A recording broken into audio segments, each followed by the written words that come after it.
Here's the friendly nudge. Successful people say there is no failure, only feedback. This helps them to think clearly and act smartly. Think the same way, and you'll turn outcomes into data and momentum. That's how resilient progress sticks. You know the script. Something doesn't land and you call it a flop.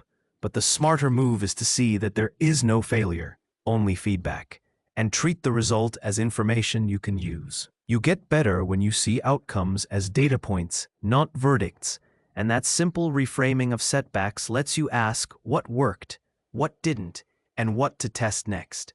Edison said he found 10,000 ways to fail. You've heard the story of inventors who tried thousands of iterations before the light finally switched on. And what keeps that engine humming is resilient progress that compiles lessons methodically, where each attempt says, "Not this way," and nudges you towards the one that proves that the phrase, "There is no failure, only feedback," really matters. You've also had days where you reached a milestone that wasn't the ultimate target, yet it still built capacity, preserved safety, and extended your range. An honest win that confirms your system is improving because it keeps your focus on the next actionable experiment. You learned this as a child when standing, wobbling, and trying again was simply how you were building progress. And that same loop still works now. Shorten the gap between attempts, tune the variables, and use your notes to navigate. Believe that there is no failure, only feedback, and treat it as your compass.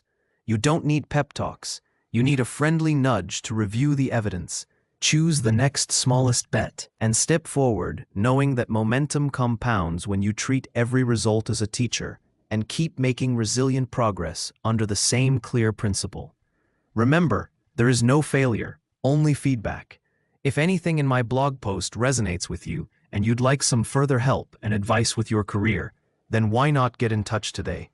Call me on 07941 690391. Visit my website at davecordle.co.uk to see ways I can help and support you, or connect with me on LinkedIn and let's start a conversation.